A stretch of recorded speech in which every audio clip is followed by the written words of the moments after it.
Now I will say, we're going to talk about changing the period of sine and cosine. And for y equals sine of x and y equals cosine of x, we saw last class that the period is 2 pi. Or as I'd say, right, it takes one full revolution around the unit circle.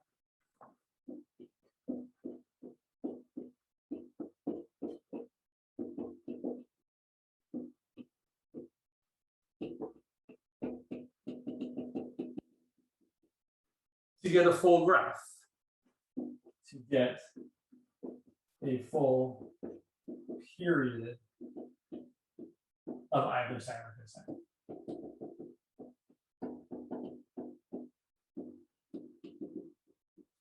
But then, whoops, then I should keep my balance. But then, since since the unit circle, right, if you're looking at the unit circle, and you know that that point there is the cosine value and the sine value, after you make one full revolution,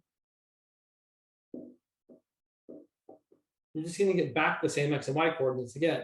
So whether, right, you've gone, pi over 4 radians, for example, or a full 2 pi and then pi over 4 radians, those are going to give you the same coordinates on either your sine or cosine graph, because you literally have the same cosine value or sine value. It's just 2 pi later, or another 2 pi later, or another bit. So that's why the function is called periodic, right? The shape repeats itself every period. But we're going to talk about how to change the period. And yeah, I guess let me do a little more graphing before I get there. So just to kind of remind everybody, right, here is what sine looks like. And we usually graph it as y equals sine of x. And we'll try and drop somewhat nicely. Let's make that pi. Let's make that, we'll change it up. Make that 2 pi, make that 4 pi. Make that. So each of these lengths is one whole period worth of sine. And we know that sine starts at 0, and then you cut that into 4 equal quarters. Goes up to 1, back to 0, down to -1, back to 0. So there's one whole period of sine. And then it just does the same thing again and again and again. If I can draw it. Ooh, okay, that's all right. It goes on and on. And so really I want to point out, right? This length here is one period. This length here, one period. This length here. All these periods have the same length of 2 pi. Okay, but now we're going to change it up. Actually, let me see one more thing. So I'm going to point out right here for y equals sine of x, 0 less than or equal to x. I guess I could say less than 2 pi gives a full period. Or so does x being between 2 pi and 4 pi. Really, you could pick any length of 2 pi. You could do something weird like pi to 3 pi, or pi over 2 to 5 pi over 2. But the point is, a period is the length of 2 pi for the original regular function that we haven't transformed in any way, shape, or form. But now we're going to transform it. So let's look at this example. What I really want you to kind of keep in mind as we do this is that to get a full period for a trig for sine or cosine, it's not true for tangent. Tangent has a different period. For sine or cosine, to get a full period, the angle has to go through a whole length of 2 pi, usually from 0 to 2 pi, but you could pick any length. Okay, so now what I want to do is I want to talk about graphing sine of 2x. And there's a number of ways to do this. There's a number of ways. So here's what I know I want. I know that I want my angle, and my angle now is 2x. Right, I'm taking sine of that angle, which I'm calling 2x. And I really want more room to step back here. Actually, I really want, there we go. what I really want is for that angle to go from 0 to 2 pi. So if I think about 2x needing to go from 0 to 2 pi, I'm going to divide everything by 2.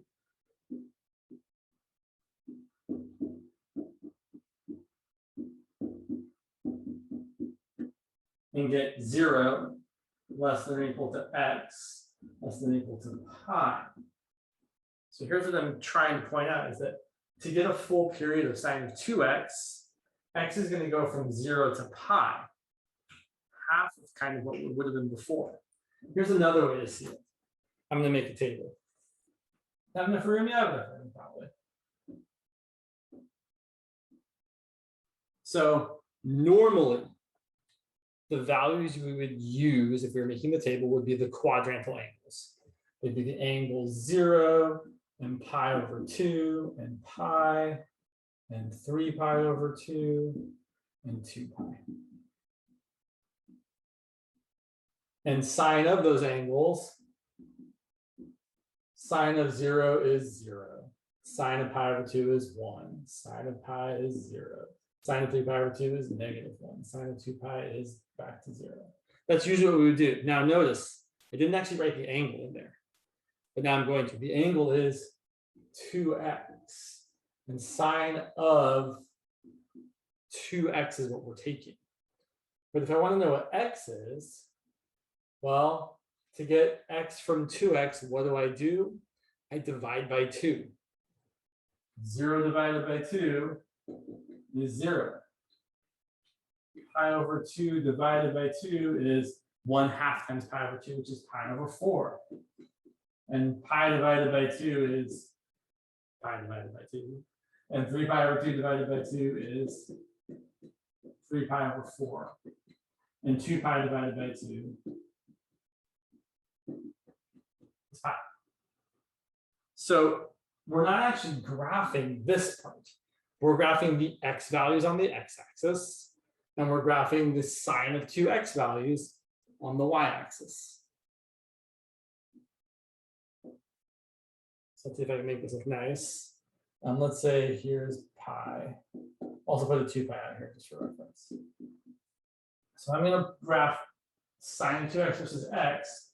So I'm going to cut my 0 to pi into 4 equal quarters. So even though I kind of took time to find these values, if I knew the period was pi, what I would really do is I would cut it in half and then in half again.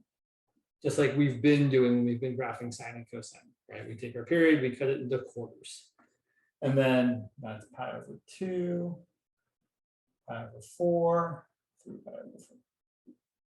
And then size 1 as well as -1. So let's see. Sine of 0 is 0. Sine of 2 times pi over 4 is going to be 1.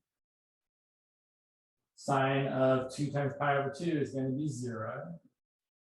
Sine of 2 times 3 pi over 4 is going to be -1. And sine of 2 times pi is going to be 0. So here's what I get. It still looks like the sine graph, it's just been kind of smushed in that way. And we could draw another period here, right? It should repeat. From pi to 2 pi, you're going to get the same shape.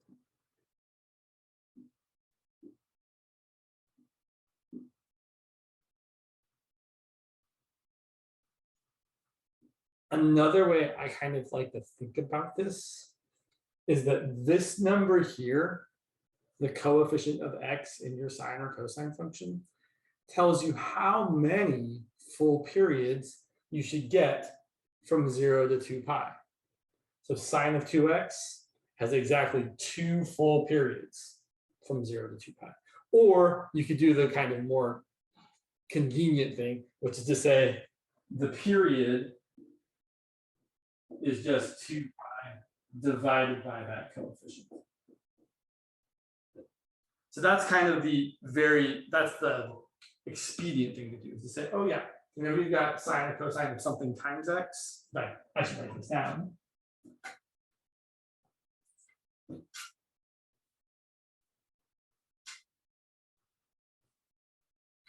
in general, if you have y equals a sine, we usually use capital B for the constant. I don't know why.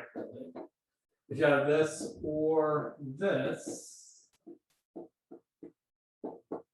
we typically find the period is going to be 2 pi divided by b. And really, it's for the same reason as why the period for the previous one was pi. What we're really saying, right, is that, oh, this angle needs to go from 0 to 2 pi. Well, if you divide everything by that coefficient, 0 divided by b is less than or equal to bx divided by b is less than or equal to 2 pi divided by b. B divided by b is 1. So you're left with 0 less than or equal to x less than or equal to 2 pi over b. So for sine or cosine of bx to have a whole period, you need bx to go from 0 to 2 pi, which means x goes from 0 to 2 pi over b. And that's one full period. I think that's a pretty good explanation. I mean, not in a self-congratulatory way, just like, oh yeah, that's like, I'm like, oh yeah, that makes sense. That seems good. So when you're graphing sine or cosine of something other than just x, like something times x, what we're typically going to do is we're going to find the period, and then we're going to break that up into 4 quarters, and then find the 5 important points in the same sort of way. So just like last time, when we were breaking it up into 5 quarters and using 0, pi, sorry, 4 quarters that had 5 endpoints. We had 0, pi over 2, pi, 3 pi over 2, and 2 pi. Now we're going to have different points, but they're still going to have the same sort of type of spacing. So anything else I want to say here? No, I think we're good. Yeah. My wife just did something that was loud. I will also point out, just because it's neat, not just actually more than because it's neat, because it's useful also, is that you can definitely do cool stuff on, I didn't share my whole screen, but that's fine. You can do cool stuff on Desmos here. Right, so if you've got sine of x, you can also do sine of bx and add a little slider in there. And when you start typing a different constant, like, in fact, let me just close this for a second. Right, if you want to have a slider, you just can type any non-x constant you want, and it'll ask you if you want a slider. And so you just click the little thing, and they're like, oh yeah. So then you can see if you make b larger, the period's going to get smaller. And what's even super cool about this, I think, which is neat. Well, first of all, you can be smart and change your slider so that it only goes like every maybe like 0.5. Just so it's easier to kind of get what you want, right? You can be like, oh yeah, that's cool. So right, when b equals 2, here's my important points. 0, pi over 4, pi over 2, 3 pi over 4, pi. Kind of awesome. I think maybe not. So I would encourage you generally, if you're graphing stuff, to check what it looks like. So let's go ahead and yeah, let's do some more examples. And I will just mention, and I think this might be fairly clear, is that if b is larger than 1, your period's going to get smaller. If b is smaller than 1, your period's going to get larger. Right? For example, if you were doing y equals a sine of, I don't know, 4x, your period is going to get smaller. It's going to be 2 pi divided by 4. But if you happen to divide by a number that's, say, like smaller than 1, like so we have cosine of x over 3, which is the same as x, which is cosine of 1/3 times x, then your period is going to end up being 2 pi divided by that 1/3, which if you divide by 1/3, it's like multiplying by 3, which is 6 pi. So just something to look out for. Let's do some examples.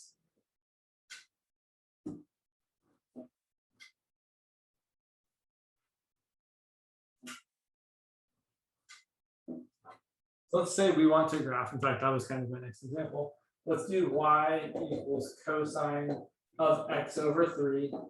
And let's also add 2 at the end, which is going to shift it up 2. And we just said before, let's say it again, the period is 2 pi divided by the coefficient of x. Now it can be kind of, it can be kind of annoying to have like x divided by 3, like, oh yeah, the coefficient is 1/3, but we're multiplying x times 1/3 to get x over 3. And then we said that was 6 pi. So here's what I know. And then when I graph this thing, I'm going to go all the way up to 6 pi. That's 1 full period's worth.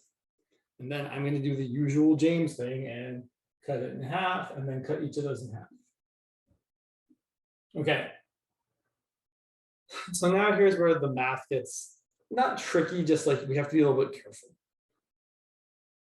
I don't want to like cut this in half and like 3 pi, 3 pi, like it's, here's the kind of what I usually do when my period is something other than just 2 pi and my points are up something different than just pi over 2 pi, 3 pi over 2 and 2 pi. And the reason I do it this way is because it also works when you have a horizontal shift, which we're actually not going to get into, but I'll just point that out. So I would take, well, I'm breaking this up into 4 quarters, right? This is 1/4 of a period. This is 1/4 of a period, even though it looks slightly bigger. This is 1/4 of a period. And this is 1/4 of a period. So what I'm going to do is I'm going to divide my period by 4. So 1/4 of my period is equal to 6 pi divided by 4. And then I usually reduce that fraction. So it's going to be 3 pi divided by 6. So I know that that's how far it is between each endpoint of the period. So I know that from here to here is 3 pi over 2. From here to here is 3 pi over 2. From here to here is 3 pi over 2. And from here to here is 3 pi over 2. So each of these is equal to a length of 3 pi over 2.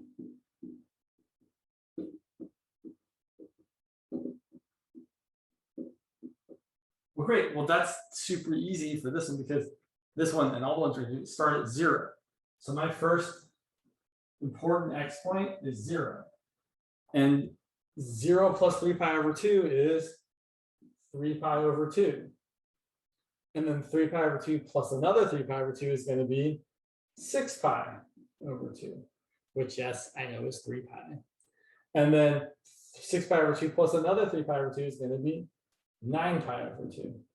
And then finally, 9 pi over 2 plus another 3 pi over 2 is going to be 12 pi over 2, which is 6 pi, the length of our period. How did you know is a quarter? Excellent question. So this is what we were doing last time, but it's, remember, like when we're graphing these things, we're trying to find the highs and the lows. And if you're graphing, you know, if you're looking at cosine, right, we're always looking at the 4 corners of the unit circle.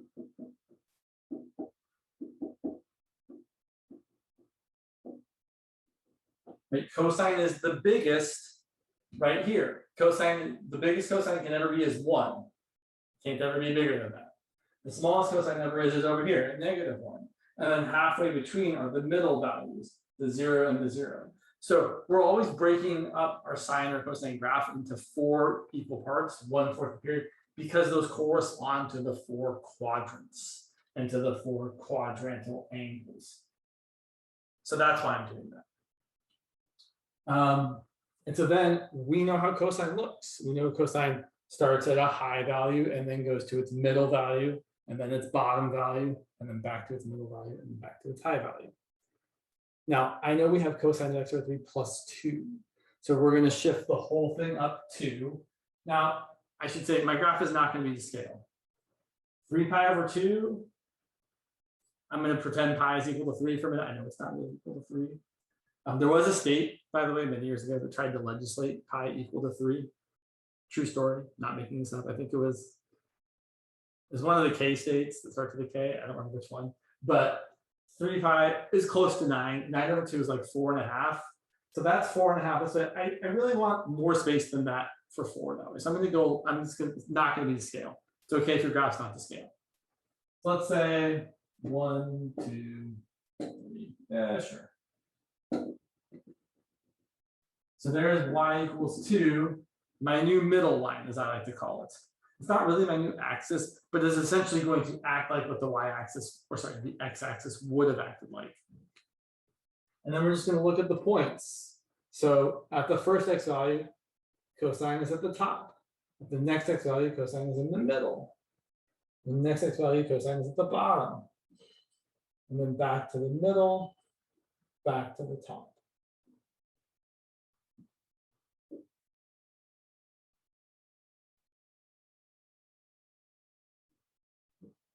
There's an all right graph of cosine of x over 3 plus 2. And what I really want to stress to all of you is that when I plug in any one of these important x values, what I think of as corresponding to the quadrantal angles, they really do. If you plug in 0, okay, 0 pi. If you plug in 0, 0 over 3 is 0, it's still 0. If you plug in 3 pi over 2, 3 pi over 2 divided by 3 is pi over 2. So you're taking cosine of pi over 2 and getting 0 plus 2, which is 2. And you plug in 6 pi over 2, which is just 3 pi. 3 pi divided by 3 is pi. And cosine of pi is -1. And -1 plus 2 gives you 1. So that's how this is working. These values here that are on the x-axis are the values that when you plug them in, the angle becomes the quadrantal angle that we know is going to either be 1 or 0 or -1 or 0.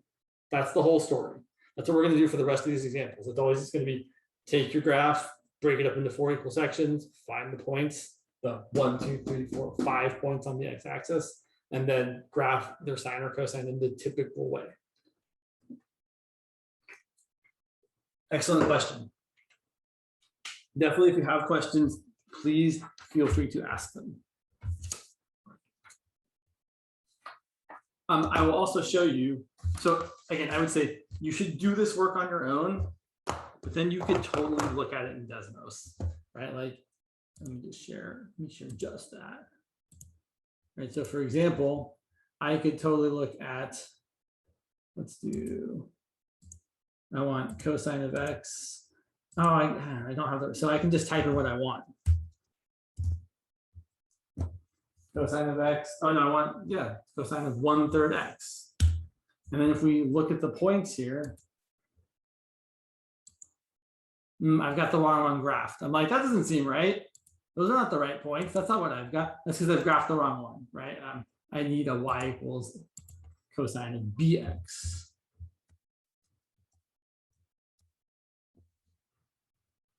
So let me turn off the one I don't want. So here's the one I actually want with that point there. And look, 3 pi over 2 is my next important point. And 3 pi, and we can zoom out to get to the rest of them. And then I guess if you really want to see what the graph should look like, you shift it up by 2. And now it looks exactly like what we've got. And it's hard to find those middle points. They're somewhere in there. Why'd you disappear, middle point? Anyway, it's not that important. It's just a little important. Okay, anyway, sorry, I'm getting distracted. So what I'm trying to say is you could definitely check your work easily. Probably to the question that was just asked about a homework problem. Yeah. So let's look at some more examples. Yeah, sorry, I keep getting my papers all out of order here.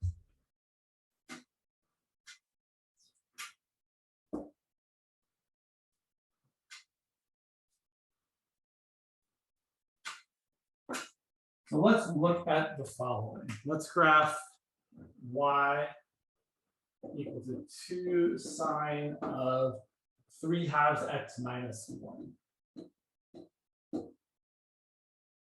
I feel like someone, just as a quick aside, I feel like someone asked me about a homework problem that I don't remember exactly, but it was something like y equals 4 minus cosine x, I think.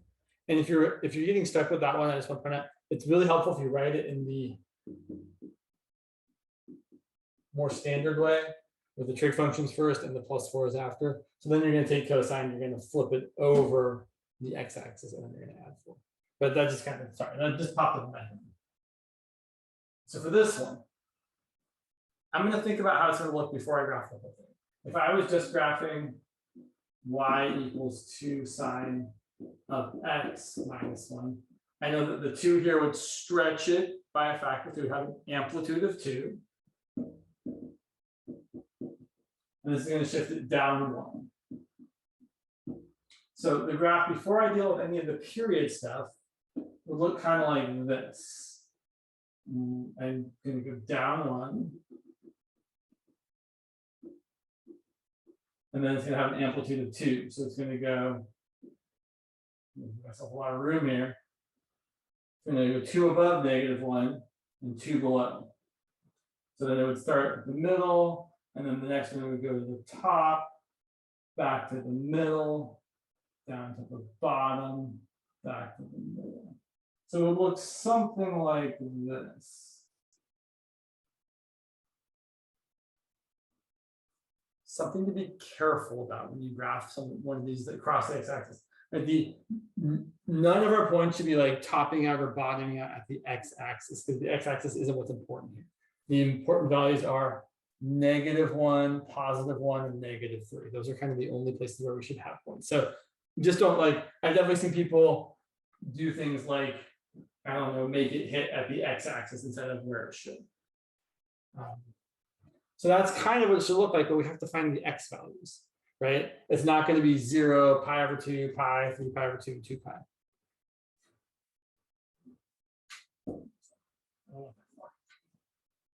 So yes, we know the amplitude is 2. We know it's down 1. And then the period is going to be 2 pi divided by that coefficient, which is 3/2. And then 2 pi divided by 3/2 is 2 pi times 2/3. Or if you prefer, 2 pi over 1 times 2/3, which is 4 pi over 3. So the whole period is going to be 4 pi over 3. That's an excellent point. Yeah. So this is actually something that's true for functions. So someone wrote me a thing, I'm going to say it, but it's true in general for functions. Stuff that happens inside the parentheses, so like inside the sine function, affect the function horizontally.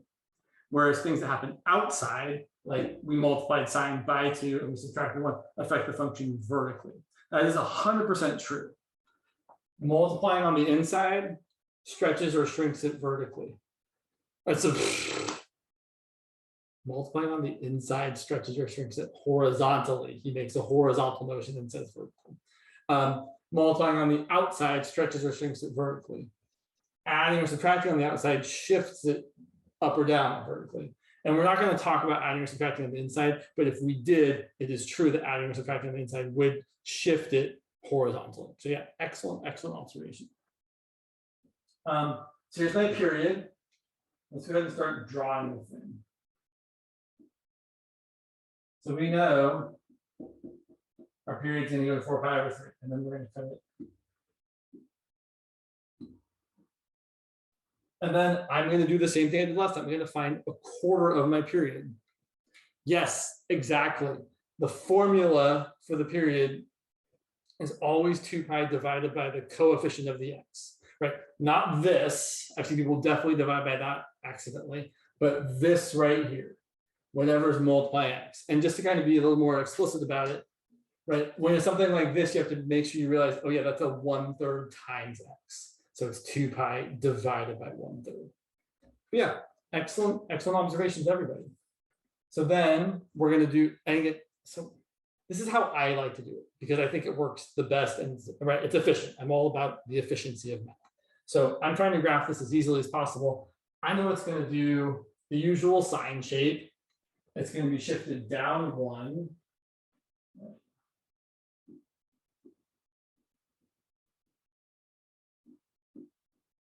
And then we're going to go 2 above and 2 below. I'm going to try to make it the same spacing. Sure. So I know it's going to have this shape. which I already said before. Now, here's an example of the wrong thing to do. I've definitely seen people do this, this, this, this, and then do this as their last point. It's not the last point, right? They all need to be either on the middle, at the top, or at the bottom. Nothing else matters. So not there, but there. In fact, we could even totally draw the thing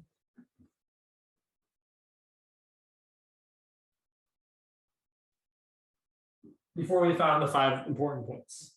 But we should find the 5 important points because, well, at least I think we should. I feel like they're an important part of the graph. That might just be me. Other teachers in your future might not care. But I care. So we want to find this one. We're going to take our period and divide it by 4. So 1/4 of our period, which is the same as dividing by 4. Now this one's super nice because 1/4 times 4 pi over 3, the 4's just cancel. And you get pi over 3. So each quarter of a period is pi over 3 long. So from here to here, from 0 to there is pi over 3 long. That's got to be pi over 3. And then to find each next point, I just keep adding pi over 3. So pi over 3 plus pi over 3 is 2 pi over 3. And 2 pi over 3 plus pi over 3 is 3 pi over 3, which, yes, is pi. And 3 pi over 3 plus pi over 3 is 4 pi over 3. So it's not too terrible. Sometimes I'll write it down on the side if the numbers get messy, but this one was, I think, was particularly not terrible. Questions before we do more examples?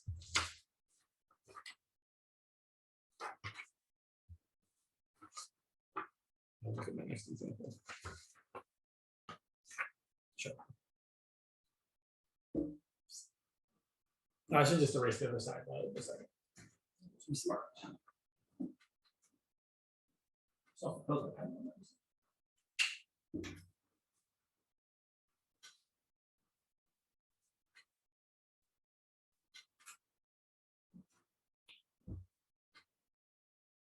Yeah. So again, here's the long. So someone asked how I got 2 pi over 3 over 2. So I'll remind you, this is the idea. So let's say that I'm going to call that theta for just a second. So our angle is theta, and it's equal to 3/2 x. And we know to get a full period, the angle theta has to go from 0 to 2 pi. That's the whole, right? That is something we are like, oh yeah, you go around the circle one whole time, you get a full period.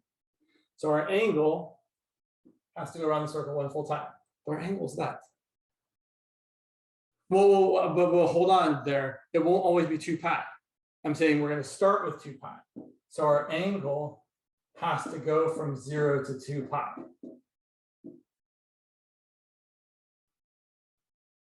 But now look, if our angle is 3/2 x, if I want to figure out what x is going to be between, I'm going to divide everything by the coefficient of x. That's what we're doing. That's why we're dividing by the 3/2 there, because I want that to go from 0 to 2 pi. So if I divide everything by 3/2,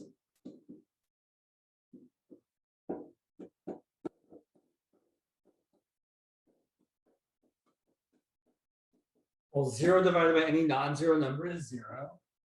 3/2 x divided by 3/2 is just x. And this is the important part, right? 2 pi divided by 3/2 is exactly what we did. And you get 4 pi over 3. So for the angle, right? And I want to emphasize, right? When you're taking sine of something, the entire something that's in there, that's the thing we're calling the angle, right? You're always taking sine or cosine of an angle, and all the stuff that's in the parentheses there is the quote unquote angle. So we need that angle to do this, which means x, which is not the angle, has to do this. Hopefully that clarifies things a bit.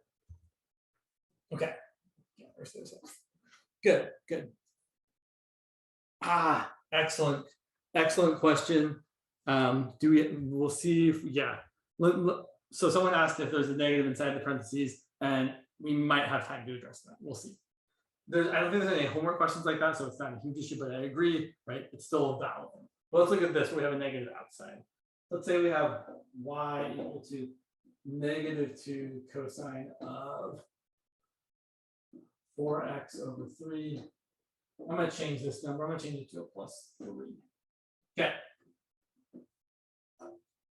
So I always kind of like to just label what's going on. This negative here means we're going to flip over the x-axis, or what I call a vertical flip. The 2 here means the amplitude is 2. And the +3 here means we're going to go up 3. And then, got to deal with the period. So, we know that the period is going to equal 2 pi divided, what am I dividing by? 4 over 3. Exactly. 4 over 3. You guys can also type things in the chat if you want to answer that way as well. Anyway, you want to answer is fine. So then whenever we divide by a fraction, we flip and multiply. That's going to be 2 pi times 3/4, or if you like, 2 pi over 1 times 3/4. Oops, pen on my hand. It's terrible. It's the worst. Okay. That's going to be 6 pi over 4, which reduces to 3 pi over 2. I feel like I'm making a mistake. No, I guess not. I feel like I did them. Oh, I know what I'm thinking of. Okay. So I'm just going to try to find my x values right away. And I usually like to write them over here. So I usually like to write the first x value is going to be 0. Well, I still have to divide my period by 4. 1/4 of my period is going to be 1/4 times 3 pi over 2, which is going to be 3 pi over 8. And now over here, I'm going to write down my x values. And do I like to do it? Just trying to think of which way I've done it in the notes here. I wasn't very specific. I just kind of said, here are my points. I didn't give them names. All right. So I often give them names like x sub 0 or x sub 1. Let's say x sub 1. So the first point is 0. And then the next point, well, I'm just going to add a quarter of the period. 0 plus 3 pi over 8 gives me 3 pi over 8. And then the next point, if I add another 3 pi over 8, 3 pi over 8 plus 3 pi over 8 is 6 pi over 8, which we definitely could reduce to 3 pi over 4. The reason I don't actually think about reducing it is because if I'm going to add 3 pi over 8 again to it, I'd rather have the not reduced fraction. So the next point is going to be 6 pi over 8 plus 3 pi over 8, which is 9 pi over 8. And the last point is going to be 9 pi over 8 plus another 3 pi over 8, which is going to be 12 pi over 8, which is, if I divide top and bottom by 4, 3 pi over 2. And these are the values that go on the x-axis, right? These are my 5 important x values that correspond to the middles, the highs, and the lows. Okay, so, all right, let's see what we got to do here.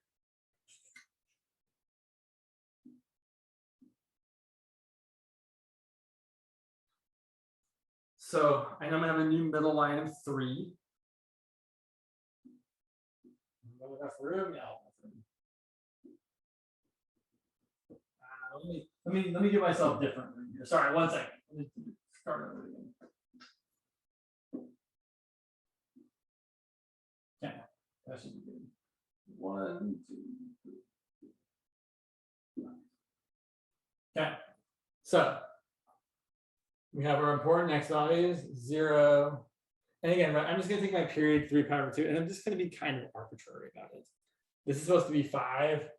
3 pi over 2 is actually not far from 5. So you could say it's about the same, but like, I want more room to work with than that. So even though this is about to scale, I don't need it to be to scale. And I want you to give yourself enough room to work with. So if you need to make one axis bigger than the other, that's fine.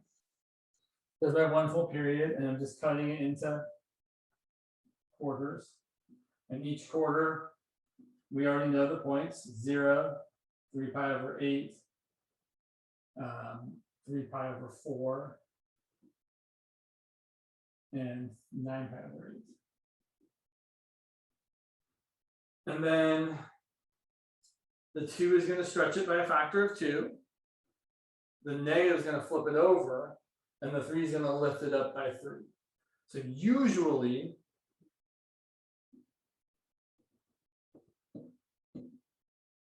cosine would be top, middle, bottom, middle, top. But since it's flipped over, it's going to be bottom, middle, top, middle, bottom. So the bottom is 1 because it's 2 below our middle. The middle is 3. The top is 5, 2 above. And then back to the middle, and then back to the bottom.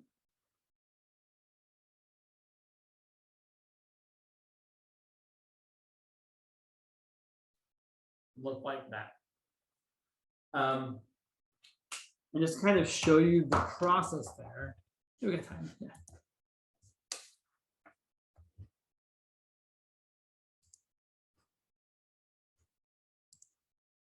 So the way I'm kind of thinking about this is by, let's just do that. I'm taking cosine of x, changing the period to be that. And look, you can definitely see the period is for sure 3 pi over 2 to get through one full cycle of cosine. And then the 2 stretches it by a factor of 2. The negative flips it over. I know that happened kind of fast. Let me delete it, right? Oh yeah, flips it right over. Fun. Okay, it's too fun. And then if we add 3, it's just gonna shift it up 3. We've got exactly that graph with the low. I don't think you can get the, it doesn't want to give me the middle points anymore after when I do that. That's all right. We'll live. You guys can see.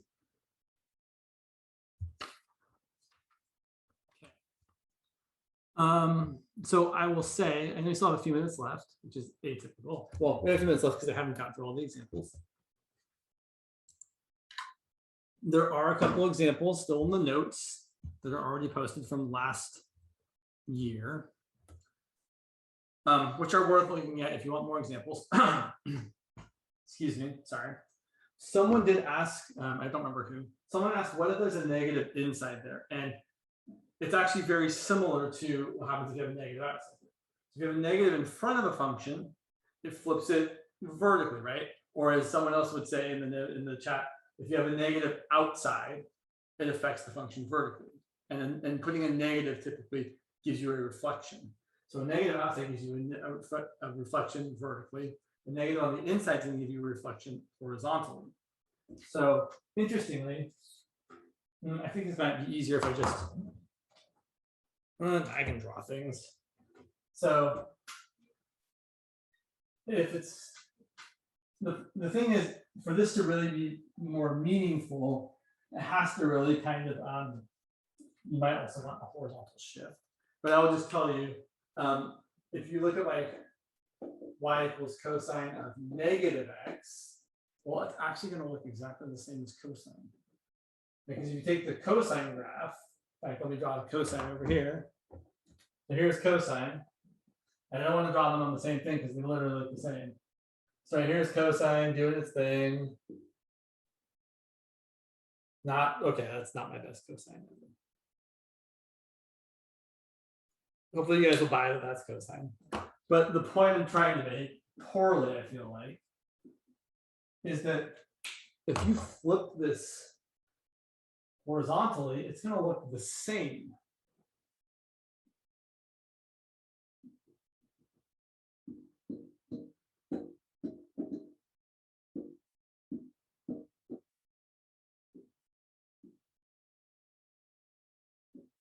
Right, that's not the best I've ever drawn. So cosine is an example of what's called an even function. Cosine or an even function in general, if you plug in this a negative or a positive, it's the same, you get the same result. Another example of an even function is y equals x squared. But let me actually, I feel like, yeah, let me show you. So if you look at y equals cosine of x, good times. And if you look at y equals cosine of negative x, it's the same thing. On the other hand, y equals sine of x looks like that, but y equals sine of negative x. So here's the thing about sine and cosine specifically. They're special functions. Cosine is even, meaning it's symmetrical about the y-axis. And sine is odd, meaning it has rotational symmetry. If you take that original graph and rotate it 180 degrees, it's going to look the same as it did before. That's one way of thinking about what rotational symmetry is, or being an odd function. So sine looks like, with a horizontal reflection, looks the same as it would look with a vertical reflection, right? Sine of negative x and negative sine of x are the same thing. But sorry, I know I'm kind of going on a bit here. To answer the question, a negative on x would, inside the function, would give you a horizontal reflection. So if we were going to graph something like, if we were going to do y equals sine of maybe like negative 2x plus 3. So here is sine of 2x plus 3. And then sine of negative 2x plus 3 would just take that graph and flip it in the horizontal axis, meaning across the y-axis. That's all that really happens. I didn't ask you any questions about that, but that is what's going on there. So I think that's all. That's not true. There are lots more things I could and would say about graphing sine and cosine and how we shift and stretch them, but that is all the time I have allotted to talk about these things, because there are other things we should talk about. So I think we've covered the important parts about how to graph sine and cosine. Really, you should know it looks like this. You should know how to find the period, you should know how to stretch it and shift it. And that's probably enough for most of what you will do graphing wise with sine and cosine. All right. I have a quick question. All right. Do we have to do like the 0 is equal to or less than? No, that's not necessary. What does that help with? I wasn't sure what that did. 0 less than or equal to 4/3. Yeah. No, you don't need to do that. All you have to be able to do is to know that if you're graphing cosine or sine of 4/3 x, you have to be able to say, oh yeah, I know the period is 2 pi divided by 4/3. Got it. Okay. The only reason I was saying all this was just to be very clear about why that is what the period is. But no, you do not at all have to do this part. Okay.